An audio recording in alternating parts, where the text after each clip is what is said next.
Well, now he is. He was okay, so his eye was well. blown out of his head. He had like 200 shrapnel wounds. He pushed the first grenade into the sand and he curled the second grenade under him and told everybody to run. The one in the sand went off and just decimated him. They eventually put him back together though. He looked okay.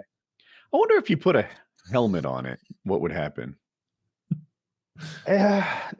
Those cartoons tell me you'd be launched upward, but I don't. Kevlar, like the move is to put your, like if you've got a Kevlar helmet, like 100%, I would be putting that on it. But those World War II helmets, you're probably just making more shrapnel. A lot of these drone footage has shown me how far less effective grenades are than I once thought. Big time. Yeah, we've talked about that. Grenades are not that cool. Well, they're cool, but they're not that deadly. They're not effective all the time. They don't shoot an even frag pattern out around them. Not all of them shoot frag. Some of them are concussion. It's just a pop and pressure and overpressure and sound and light. And like sometimes, if it's laying on the ground, so it's not going to shoot this perfect sphere of death out. And even when it does, like, you gotta be right next to that thing or get unlucky. I don't think a lot of people die from grenades. They get wounded and get peppered. When the drones dropped them, I was about to say, but they were mortars, weren't they? A lot of them. What drones were dropping in Ukraine? Yeah, they were dropping all sorts of stuff. I remember early on they had some VOG grenades. I knew VOGs from Tarkov, and but they were definitely. They have a drone that drops mines. They take like a car mine, a vehicle mine, and it's sitting there like a big pancake on the front of the drone, and the drone just sort of flicks it off. And any explosives they have, right? They're loading onto those drones. The new thing is the ones with the carbon fiber tethers. Those things are like 30,000 feet of cord or something like that. It's like 10 kilometers or something of fiber optic cable being fed out from behind their drones now to avoid any electronic interference and signal jamming and all the ways that drones are being countered right now.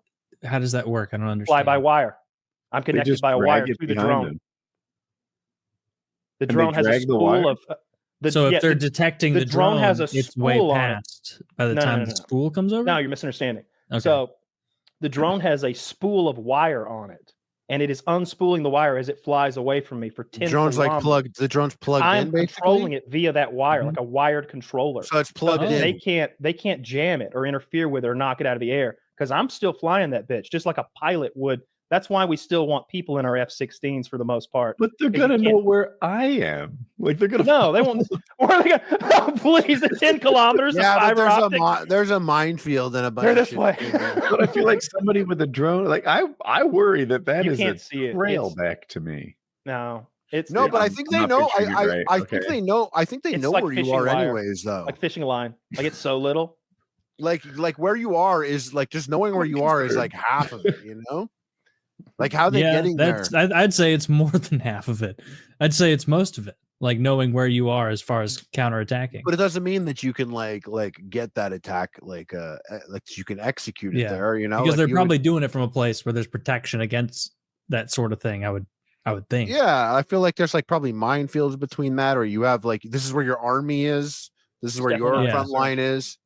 That's crazy. I didn't know they had 10 kilometers. Me neither. I had no idea. It makes perfect sense in like a really weird and simple. I can't believe how they're making them themselves. Like I saw the factory where they're like figuring it out. It's like, it gets tangled sometimes. I'm like, fuck. That'd be the one. Like, you ever go fishing? Yeah, I bet it gets tangled fucking all the time. It's well, you don't reuse it. It's going on a kill mission. It's going out there popping and blowing some fucker driving a truck up, and then that's it. Yeah.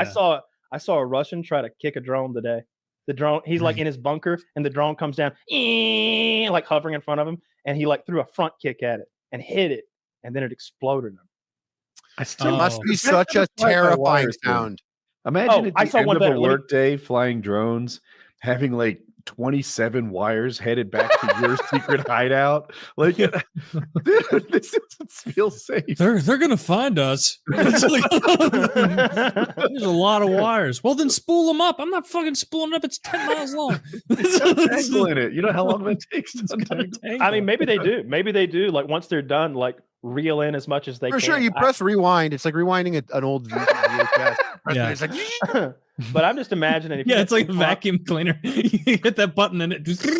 That shit is not. You can imagine what would happen if you uncoiled 10 kilometers of fishing line and then tried to start reeling it back in. After you flew over a forest or two? What a pain in the ass. It's not. Yeah, it would get hooked on everything. Yeah, if it doesn't have anything on the end, it might slide right back the way it came. Maybe. But I would imagine in like a war like that, the Russians wouldn't be like, where could that guy possibly be? It's like, well, he's in that giant compound in Kiev where they do these from, or not Kiev. Some this 10 from this military base. Right. The drone operators are on the battlefield. They're getting fucked up as much as anyone. They're not using those GPS controlled global drones that we use. It's not like in the USA where it's some 20-year-old with cat ears controlling them with a PS5 controller. Yeah. Like an air Don't worry. Trump's going to end it. Dude, I bet if some of those hardened ISIS killers knew that a cat boy took them out, they'd be so ashamed. My brother was taken out by brave warrior. It is Western propaganda that says he was taken out by castrated homosexual. Officer Garfield's our best. Yeah. Officer Meow. Once you get over the stink of the litter box, I'm gonna tell you that cat right there can pile them up. It's something to see. I want to see that show. It is a cat boy, and we all hate it, but he's just so goddamn good. We can't get rid of him. We need him. Right. He's hitting on his commanding officer, and he's just like, I just let it slide. He's over there burying a huge turd in the corner of the control room. Sir, your favorite drone operator has some questionable Google searches, sir. Doesn't matter. He's a warrior. Let him look up what was he looking? Ooh, that's young, but we need him. Sorry, he says you should keep in mind that they're dog years. It's 7 years for each one, sir. So technically, Soldier, I've been reliably affirmed that is a 3,000-year-old vampire. Yeah, you gotta let some stuff. That is not a toddler as it appears. I find it distasteful as well. Look no further he just than killed 60 Ruskies. Look no further than professional sports to see that if you want to win, sometimes you got to deal with some shitty people, right? Oh, yeah. Wife beaters, murderers, drug dealers. That's just the NFL I'm talking about. Dude, I got something. Oh, what is this? These are Iraqi U.S. troop playing cards. Oh, nice. They came in. Sick. Yeah. I want to see some. So for those who don't know, during the last Iraqi war, we passed out to our troops these decks of playing cards, and we put the face of a wanted Iraqi government official on each one of them. And of course, the aces were the more valuable targets, and down through the delineations of playing cards. But Saddam Hussein was an ace. I'd be so annoyed if it's like, Mahmoud, you're only a two. You're a two of clubs. You're trying to talk to me. Wild card, U.S. soldiers, I guess. Okay, one of the troop. Aces, also the U.S. soldiers. Oh, see, you need to reveal them like you're a. What the fuck? These are all like American things. I'm looking. No, this isn't what I was trying to buy. That's what the Iraqis passed around. These aren't even terrorists. These are the Iraqi issue cards. Yeah. This is Chinook helicopter. This is awful. I think that's pretty cool, actually. You got like kings, U.S. leaders. That's sick. I like that better. What? No, we wanted terrorists on it. I wanted fucking Saddam Hussein, Chemical Ali. You got to read those. Instead, I got some. Oh my God! Do I have to? What is that? The nuclear submarine. Is the commander and crew of the USS Columbia.